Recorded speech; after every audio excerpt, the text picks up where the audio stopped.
Hello students, today we are reading a new chapter 1. The Whispering Palm means ताड़ के फुसफुसाते पेड़. This story is a small little girl which named Mori. The moral of the story is that we should also take care of natural things. मतलब कि हमें प्रकृति की और प्राकृतिक चीज़ों की अच्छे से देखभाल करनी चाहिए, हमें उनकी वेस्टेज नहीं करनी चाहिए. Today I will explain in simple manner to this chapter, so all of you read and understand that till the end of this chapter. And if you are new in my channel, so please subscribe and like to my channel and press the bell icon to watch and understand more chapters in future. So let's get started.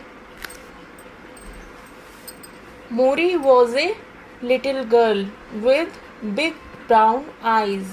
मोरी एक बड़ी भूरी आँखों वाली छोटी लड़की थी. She lived with her parents in a beautiful coconut grove next to a small blue lake.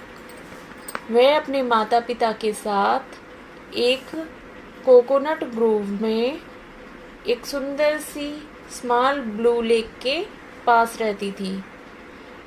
Every morning she balanced a big empty basket on her head as she walked down to the lake. हर सुबह वो एक बड़ी खाली टोकरी लिए अपने sir पर उस लेक के पास जाती थी. Her mother followed with the laundry and her father brought the big fishing net. उसकी मदर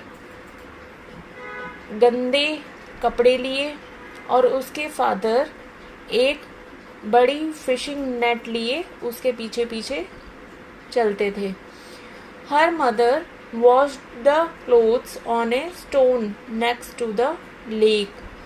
उसकी मदर जो लेक के पास एक स्टोन था उस पे अपने कपड़े धोया करती थी. While her father went shipping, जब उसके फादर फिशिंग के लिए जाते थे. ही ड्रैग्ड द नेट अशोर, वो उस नेट को किनारे तक खींचते हुए लाते थे. And they collected the fish in a big basket, और वो उन सभी मछलियों को एक बड़ी बास्केट में इकट्ठा कर लेते थे. Sometimes a turtle would get stuck in the net, but Mori always hurried to the rescue. कभी कभी एक कछुआ भी उस जाल में फंस जाया करता था, पर मोरी हमेशा उसे जल्दी से भागकर बचा लेती थी. One sunny morning, while fishing with her father, Mori said, एक सुनहरी सुबह जब उसके फादर फिशिंग के लिए जा रहे थे, मोरी कहती है, if we catch so many fish one day there won't be any left. अगर हम ऐसे ही इतनी सारी मछलियाँ रोज़ पकड़ते रहेंगे तो एक दिन एक भी मछली नहीं बचेगी. Her mother laughed and sent her off to school. उसकी माँ हंसती है और उसे स्कूल भेज देती है. In the shade of the trees, Mori's mother fell into an uneasy sleep. पेड़ों की छाँव में मोरी की मदर एक बेचैनी भरी नींद में सो रही होती है. She dreamed of a lake with no fish. उसे सपना आता है कि लेक में एक भी फिश नहीं बची है. While the wind in the palm leaves whispered. और जो हवा है वो ताड़ के पत्तों के बीच कुछ फुसफुसा रही है. The waters and the earth have always taken care of your family.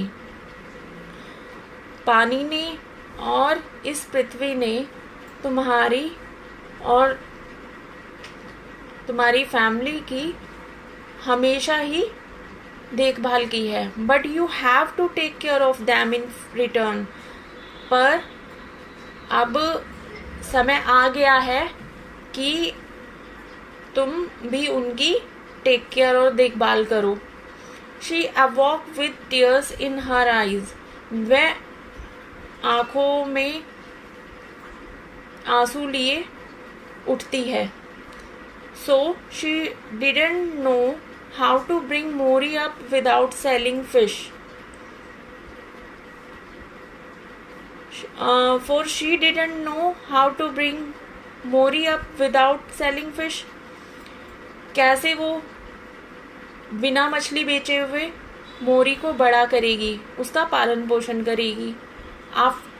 All afternoon she weaving coconut mats and thinking about her dream.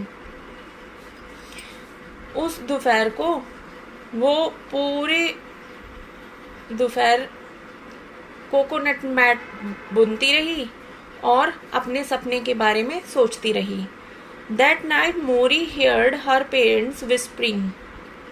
उस रात मोरी ने अपने पेरेंट्स को कुछ फुसफुसाते धीमी आवाज में बात करते हुए सुना। And the oil lamp burn deep into the night. और ऑयल लैम्प भी उस रात देर रात तक जल रहा था। The next morning her father gave her a small basket. अगली सुबह उसके पिता ने उसे एक छोटी बास्केट दी।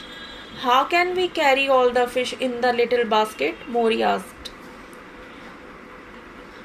कैसे हम इतनी छोटी सी बास्केट में सारी मछलियां पकड़ लेंगे, मोरी अपने फादर से पूछती है।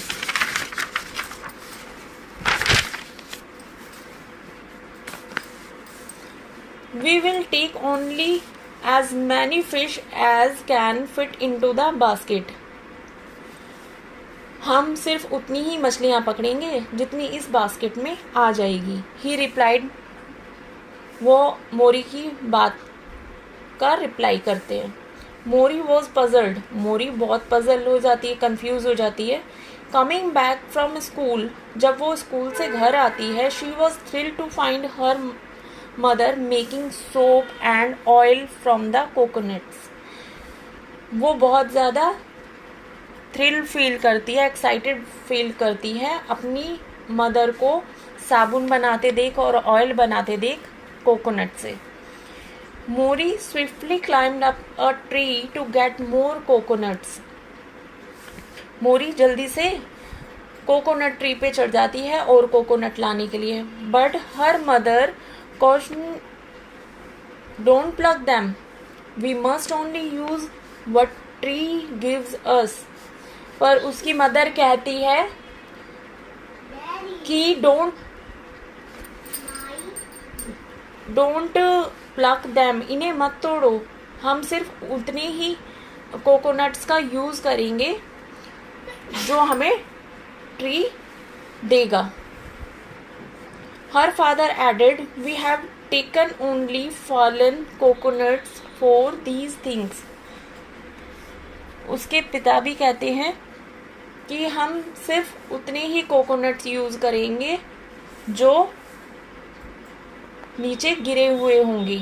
Look, we have even made this soap with a jasmine flower inside. और हम इन सोप को बनाने के लिए इसके अंदर एक जैस्मिन फ्लावर भी रख देंगे। From that day the family made brooms from the palm leaves and wove mats from coconut fibre. उस दिन से वो फैमिली पाम लीव्स से झाड़ू बनाने लगी एंड वूव मैट्स बनाने लगी कोकोनट फाइबर से। This sold soap, oil and only a small amount of fish in the market. वे साबुन बेचते थे, ऑयल बेचते थे और थोड़ी ही मछलियाँ मार्केट में बेचने जाते थे। When Mori grew older, she loved carving teeny turtles out of coconut shells and always wore one around her neck. जब मोरी थोड़ी बड़ी हुई तो उसे पसंद था छोटे टर्टल बनाना कोकोनट शेल से, और वो हमेशा एक ऐसे ही टर्टल को गले में पहने भी रहा करती थी. So students, these are few new words like ashore, that means to the shore. Uneasy means trouble. Bring Mori up, take care of Mori. Thrilled, excited. Groove, that means a small group of trees. Balanced, held steadily on her head. Laundry, clothes that need to be washed. Rescue, save. Deep into the night, that means late into the night. Puzzled, confused.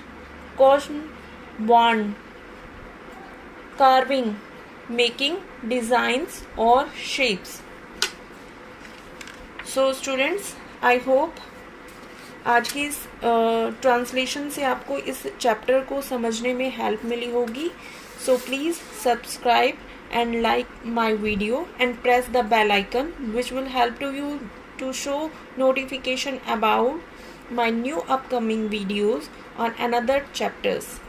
So see you in next video. Bye bye.